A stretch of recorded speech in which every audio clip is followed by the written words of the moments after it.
Hi everyone, this is Heidi from My Reading Life, and I'm here tonight to film a tag, and the tag is the So Booksically Tag. And I was tagged to do this by Shawn, the book Maniac, and I have here my beverage in my favorite adult beverage glass. Let me take a little sip. And you can't see it probably, but on the side of this glass it says hashtag #IMomSoHard, and if anybody has never heard of that before, you should do a little YouTube search and look for the #IMomSoHard videos, which are done by two friends. I think they live in California. They're young mothers. I can't relate to everything that they talk about in their lifestyle, but I think they're extremely funny, and I went to see them last summer in Boston with a friend of mine and had a blast. So this is my favorite adult beverage glass at the moment, and it's very nice for sipping a cocktail in the evening and for doing fun tags. So let's just get to it. So the first question is, and I'll be looking down because I have them written, and since I've been sipping on a cocktail, I have to read them from this page. The first one is, tell us your channel name and your real name. So my channel name is My Reading Life, and my real name is Heidi. It's pretty self-explanatory. I think my channel name pretty much speaks for itself, and my name is Heidi. Not much else I can say there. The next one is, open Instagram search and chat about the first 3 images. So I do not have an Instagram account. So I will open... let's see, I will open Twitter and talk about the first 3 things I see there. The very first thing I see is this nice video, which has to do with college basketball, because I follow college basketball and it is currently March Madness. The next image I see is this one of 3 book covers. There's, you guys see that? Oh, I can't really show it to you, I guess. It's The Bright Hour by Nina Riggs, Janesville, An American Story by Amy Goldstein, and A Kind of Miraculous Paradise, a true story about schizophrenia by Sandra Allen. And those 3 book covers are on the Simon & Schuster, feed. And then Library Thing has a picture of this book, American Princess, the love story of Meghan Markle and Prince Harry by Leslie Carroll.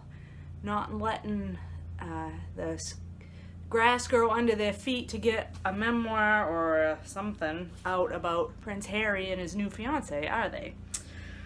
Okay, so, and then the next one, number 3, is open YouTube and talk about the first 3 videos you see. So, if I open YouTube and go to my feed...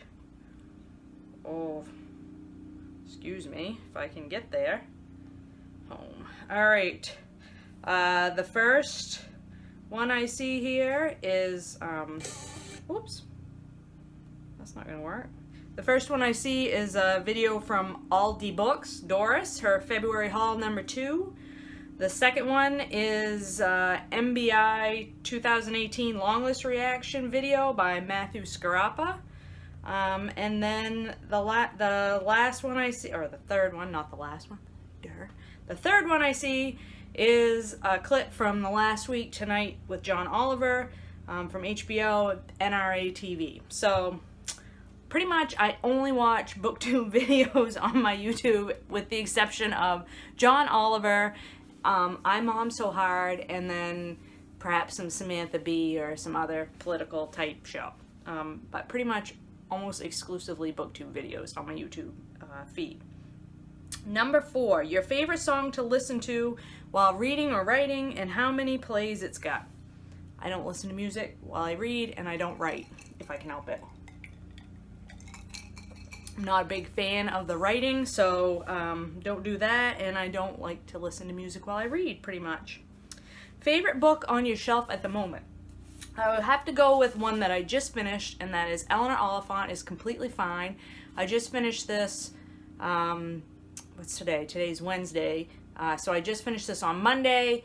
I was very surprised at how much I liked this book. This was kind of like basically it scratched the same itch that the what are the books? But the man called Uva, Frederick Bachman. This scratched the same itch for me that the Frederick Bachman books do. They're cozy, they're sweet, they're heartwarming. They address serious issues with humor, and they usually have a sweet old person or a misfit character of some kind in them. So this scratched all those itches for me, and I did really, really enjoy it. Number 6, favorite bookish thing you love using as a prop in your pictures and videos. Bookcases. I pretty much have 3 places that I like to film videos. This is my TBR shelf, so I enjoy filming videos in front of it. I film upstairs in my library. That's my newest filming location. I can't film up there tonight because my husband is currently outside snow blowing the deck, which is right underneath the window of my library, because it has been snowing for 2 days. We have about 16 or 18 inches of new snow, and he's trying to move it. So I can't film up there tonight. And then my third favorite place is in front of my bookcase out in the dining room, which has my favorite fantasy and science fiction books on it. Okay, 3 books you are dying to reread, but probably never will. Well, never's a long time, but probably I won't do it anytime soon. One is The Sparrow by Mary Doria Russell. I read this quite a few years ago, back when it was first recommended on the Books on the Nightstand podcast by Anne Kingman. This is a science fiction literary science fiction novel, I guess I would say, about Jesuits in space is the short tagline. I loved this book. I read the sequel, which I didn't love as much, but this book was really amazing, and I'm afraid if I reread it, I won't love it as much. So I don't know if I'll ever reread it again, but I'd like to someday.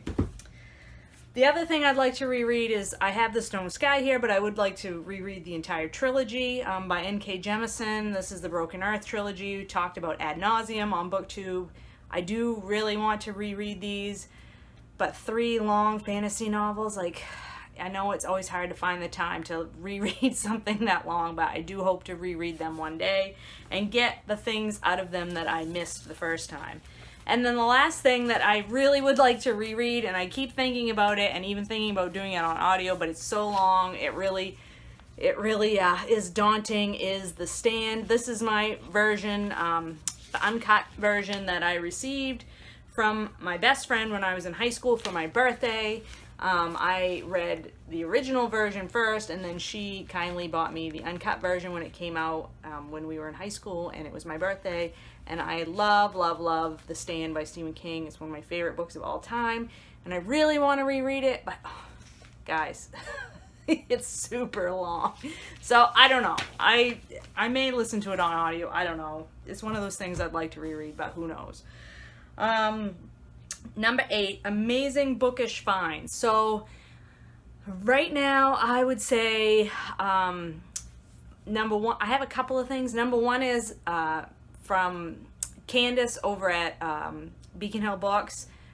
Mentioned in passing in a comment to me that I should sign up for NetGalley so that I could read a book that we were discussing, and I guess I hadn't really thought about signing up for NetGalley, so I was like, well, I should check that out and see what that involves. So I kind of looked at it and filled out a couple of things, and all of a sudden I have a NetGalley account and have already requested a book that I've received. So that's a pretty exciting bookish find.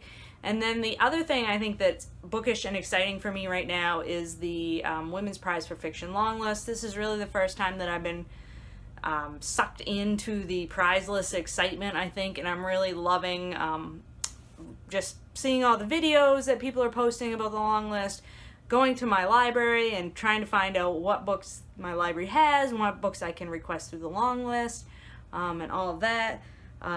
One thing I'm very sad about is that so many of the titles have not yet been published in the US, and so that makes me very sad, because I'm gonna have to wait for some unbeknownst to me. Why is it so hard to find out the publication date for books? If anybody knows an easier way to find out the publication date for books, other than Googling it, which is not being very successful for me right now, please let me know in the comments down below, because I'm being very frustrated by not being able to find out when some of these books are going to be published in the US, and I'm just wanting to read them, so it's extremely frustrating. Sorry. Moving on. Number 9, hottest author / author crush. I don't have one. Sorry. I know that's boring, but I can't even think.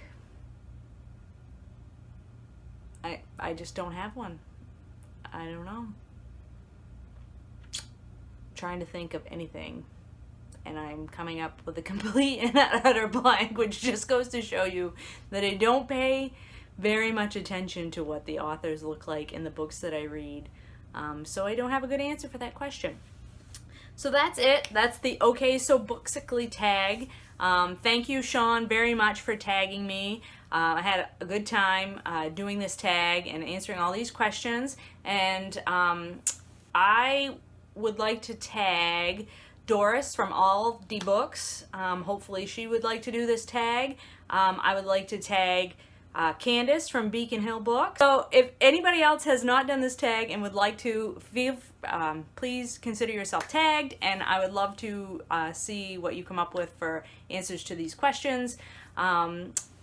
Thanks everyone for watching, and I will talk to you later.